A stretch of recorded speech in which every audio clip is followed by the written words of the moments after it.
meu pai, ele foi emocionalmente indisponível para mim, ou se realmente ocorreu um abandono não só emocional como físico. O que que isso pode acarretar na minha vida adulta? O que que será que eu posso atrair? O que que será que vai acontecer? Qual consequência essa falta desse vínculo tão importante pode ocasionar na minha vida? E como que eu vou ressignificar?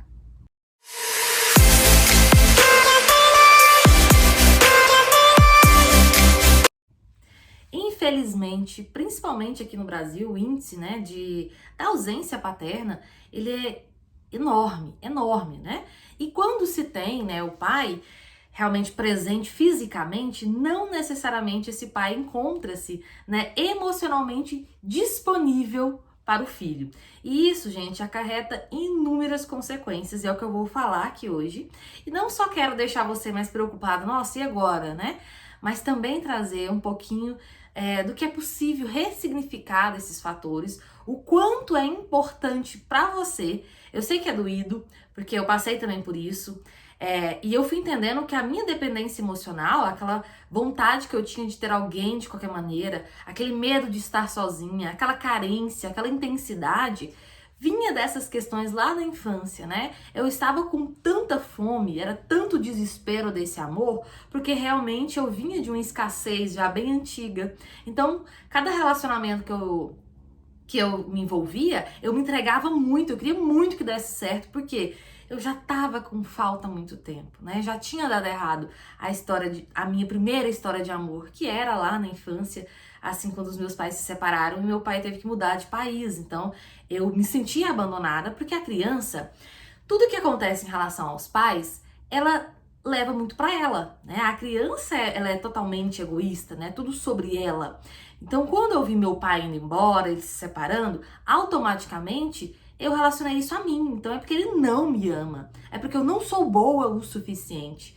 E isso, gente, né, vocês podem imaginar o tanto que isso gera algumas consequências. E é isso que eu quero trazer nesse vídeo. E a seguidora, né, ela trouxe um comportamento do pai, o pai muito agressivo, grosso. Outras pessoas também me mandaram uma dificuldade imensa no relacionamento com os pais, né? Do pai ser até meio narcisista, maldoso também. Como que a gente vai lidar com isso? Quando eu ouvi algumas pessoas, né, lá uns tempos atrás falar pra mim que eu deveria olhar pra isso, ressignificar essa história, automaticamente eu tive uma resistência muito grande, porque era como se falasse assim, eu tenho que perdoar e fingir que nada aconteceu. Automaticamente me veio essa resistência. E durou por muito tempo, tá, gente? Porque foi muito difícil, porque eu tinha uma mágoa muito grande e era uma mágoa que eu alimentava o máximo possível. Porque ele me devia, meu pai ele me devia de alguma maneira, né? E minha mãe também, porque ela se separou, depois ela teve que mudar e eu fiquei com a minha avó. Talvez a sua história, gente, eu tô contando a minha pra vocês entenderem um pouco. Talvez a sua não é fisicamente, mas emocionalmente falando. Então, vai dar ali, né, praticamente os mesmos efeitos colaterais. Então, cada um leva aí pra sua realidade. Quando eu fui percebendo que a minha vida estava estacionada, parada por algo, quando eu fui investigar que algo era esse, era exatamente essa relação. E eu não estou falando aqui sobre o perdão, né? Que é algo tão importante, mas eu tô falando de uma ressignificação dessa história pra mim. Depois que eu realmente organizei, eu escolhi ir lá conversar, realmente dar um perdão, falar, mas isso já é outra história e cabe.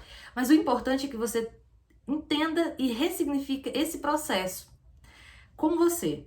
Vamos lá. A necessidade de ter o outro, né, de ter alguém a todo custo, aquele medo da solidão, a carência afetiva, aquele vazio, aquela sensação, né, de dependência emocional, a ansiedade, a depressão, aquele consumo em excessos de bebida, de comida, compulsão pelo sexo.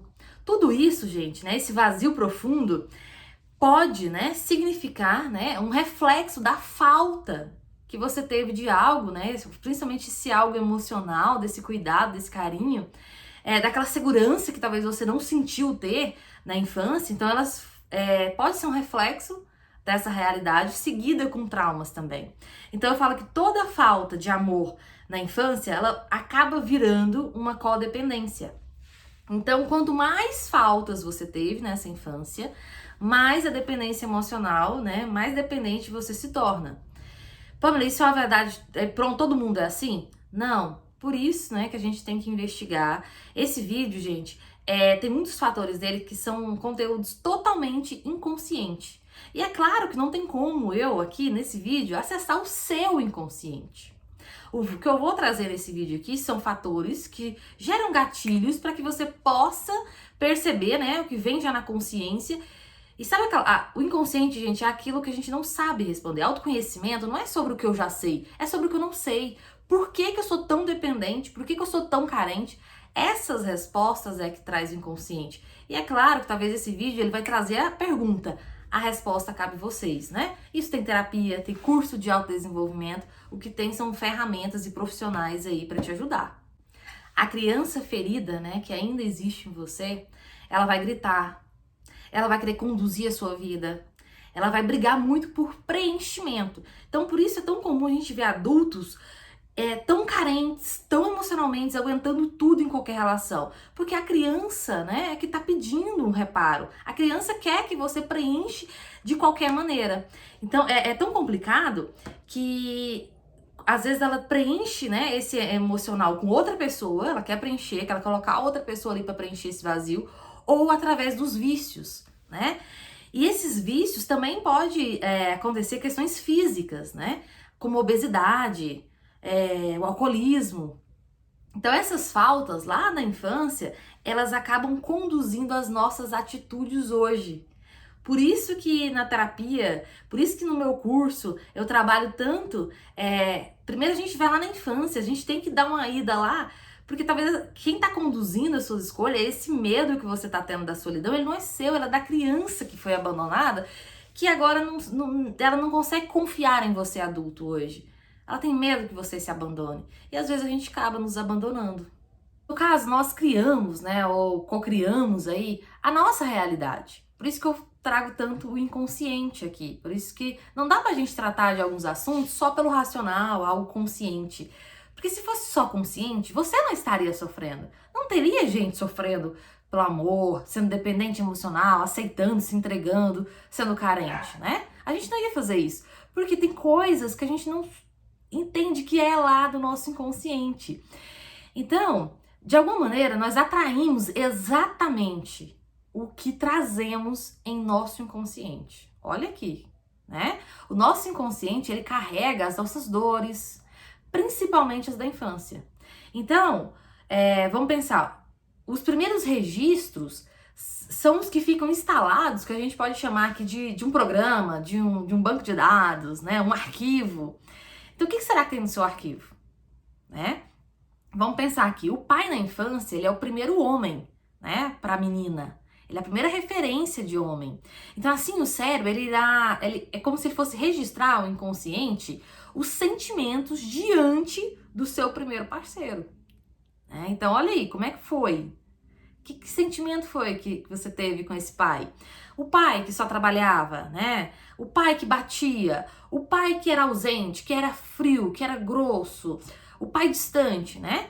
E a menina se torna ali de alguma forma rejeitada, né? A menina que vive em busca, né, de um olhar, da admiração desse pai, né? Que queria tanto ser vista, sentir viva, né? Importante e amada.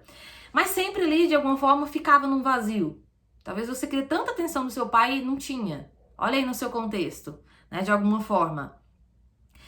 E, né? Ou até mesmo, quando tinha atenção, era um sentimento de, sei lá, de desaprovação. Quando ele olhava pra você, ainda era reclamando, né? Ou se não falava, cala a boca, fica quieta. Então você era calada por esse homem. Então olha aí, a primeira referência de amor de homem foi com essa relação, com esse sentimento. Então isso fica de alguma forma armazenado, né? No banco de dados lá, no arquivo, né? Que a gente pode chamar assim, no nosso inconsciente. E aí, gente, o que acontece? De alguma maneira, se essa é a minha referência, eu vou atrair, né? Porque a gente é conduzido pelo nosso inconsciente de alguma maneira. Então, se eu não tento entender o máximo que tem lá, eu vou só reproduzindo coisas sem sentido, sem entender de alguma maneira. Então, se no meu inconsciente tem todos esses sentimentos, todas essas faltas, automaticamente eu vou me sentir atraída por parceiros que me geram esse sentimento, porque eles vão ser familiares. Então é muito comum, né, você acabar se atrair por pessoas que não te dão tanta atenção, que reforçam ainda sua dependência emocional, porque de alguma maneira é familiar. E a gente se conecta com o familiar. E eu quero também trazer aqui, né, como que é para o menino também essa relação. Então eu vou falar um pouco dos dois. Mas primeiro, né, eu queria que vocês entendessem, né, que para criança em geral, o pai, ele é aquela figura, né, como o Deus, né, o herói, o super-herói, o poder, né, ele é a ação, ele é o provedor, então ele tem uma relação com o dinheiro, tá? Então olha aí um ponto importante. Porque algumas pessoas, né, podem achar assim, mas então a única consequência tem a ver com o lado emocional, afetivo, né, no relacionamento? Não. Se eu excluo essa figura da minha vida ou ela é totalmente, né, disfuncional, isso também pode interferir na minha relação com o dinheiro, na busca desse dinheiro. Muitos pais abandonaram os filhos e qual que era a relação? Porque foram trabalhar, porque queriam outra vida. Então pode começar a gerar aí um embate com o dinheiro e principalmente também por não ter essa figura, né? Talvez até teve em casa, mas né, essa figura não elaborou o poder dela, né? Qual que é a função, né, de um pai, né, dentro de uma família? A gente fala que é muito relacionado ao prover e o proteger. Então, se esse pai ele não teve essa ação na sua vida, se você não conseguiu observar, se essa ação não interferiu, automaticamente você tem uma falta também dentro dessa realidade. Então, não é só no campo amoroso. Tá vendo? Por isso que é tão importante a gente entender o máximo da nossa história, para entender alguns pontos que estão conduzindo. Eu me peguei tendo muita dificuldade a minha vida inteira com relação ao dinheiro. E tem vários fatores, e um deles, quando eu fui investigar, tinha a ver com essa questão da figura paterna, né? Por exemplo, o meu pai mesmo, ele saiu do Brasil para ir trabalhar, né? Ele se tornou ausente na minha vida, querendo ou não, tinha a ver com o dinheiro. E eu cresci não olhando para esse dinheiro, porque esse dinheiro me feriu de alguma maneira. Então eu não sei lidar com o dinheiro também. Olha o tanto que isso é importante. E para os meninos, né? Como que é? Para um menino, né? Diferente da menina que quer ser protegida por esse homem, os homens, né? Os meninos, eles querem seguir o exemplo. Esse pai, ele é o exemplo a ser seguido. Então, se esse pai é um cara que tem ação, que ele consegue passar, né, essa questão de proteger, de prover para essa criança, ela vai, né, cresce com muita autoconfiança. Se de alguma maneira esse pai, ele não foi isso, ele pelo contrário, né? Foi um pai mais desequilibrado, sem tanto afeto, não te passava tanta ação, você não se sentia incluído. Se esse menino não se sentia representado, não conseguia, né? Visualizar esse pai como um exemplo. Esse pai era bêbado, esse pai traía, esse pai era agressivo, era narcisista. Então, como que ele cresce sem o exemplo? Né? Olha o exemplo. Então, automaticamente, o que fica gravado lá na cabeça? Né? O que está lá no nosso inconsciente? Essas reações, né? De estar perdido. Então é muito comum os homens se tornarem, né? Pessoas com aquela questão de rejeição muito grande, carentes também e muito inseguros. Tá? Tanto para ter um relacionamento, por isso também alguns traem tanto e ficam, porque eles não conseguem, né, firmar uma coisa só, ele dá brecha para todo mundo, porque ele quer muito, né, ele não teve, então ele vai procurando várias redes, dificuldade de assumir um compromisso, porque o exemplo estava em falta, né? Ou também são, né? Aí acabam batendo lá na autoestima deles. Então se tornam, né? Homens um pouco também, né? Um pouco ou totalmente com baixa autoestima, desequilibrado emocionalmente também e tendo a tendência a repetir de alguma maneira, né? Tendências desse pai. Tem algo que é interessante, que o pai, né, por mais ruim que ele possa ser, ele segue sendo de alguma maneira uma autoridade na vida, né, da criança. Então, se esse pai ele me bate, se esse pai ele cresceu me mandando calar a boca, se eu cresci nesse contexto mais agressivo, pode ser que eu encare isso inconsciente, né, de alguma maneira, nas relações. Então, talvez se o meu marido ele fala assim comigo, isso é familiar, isso de alguma maneira eu posso aceitar um pouco mais. Então eu vejo que as pessoas que passaram por essa situação, Nem todo mundo vai aceitar tudo, mas eu vejo que elas têm é como se fosse uma predisposição a insistir mais, a tentar mais, porque já tentaram, né? E ficam na esperança que esse homem agora vai ser diferente, que ele pode sim suprir algumas faltas. Então, são pessoas que investem muito, perdoam bastante, né? Vão passando por cima do orgulho, da autoestima. Para a mulher, né, que não foi vista por esse pai, que, imagina, uma criança, gente, ela passa o tempo todo querendo chamar atenção. O tempo todo ela quer a atenção desses pais. Se de alguma maneira você não teve, você acaba se sentindo inferior. Então é muito comum também ver pessoas se sentindo bem inferiores, né? Com autoestima baixa e não sabem muito nem explicar a origem desse vazio, de tudo isso. Realmente, gente, esse é um tema complexo. É claro que um vídeo desse não é possível que eu traga para vocês uma maneira muito simples e objetiva. Ah, é só fazer isso e pronto. Mas o que eu quero já deixar de referência para vocês? Lembra que tudo que eu coloco como certo e errado automaticamente prejudica a minha vida. No meu curso tem uma aula, né, que eu falo dessa relação, como ressignificar alguns pontos, e o principal, gente, é entender que se eu julgo muito essa pessoa, se eu julgo muito esse pai por ter feito o que fez, automaticamente me resta fazer melhor. Será que eu dou conta? Quantas vezes você se viu fazendo tão errado quanto? Quantas vezes você já errou? Isso quer dizer que você é um erro? Que você é um fracasso?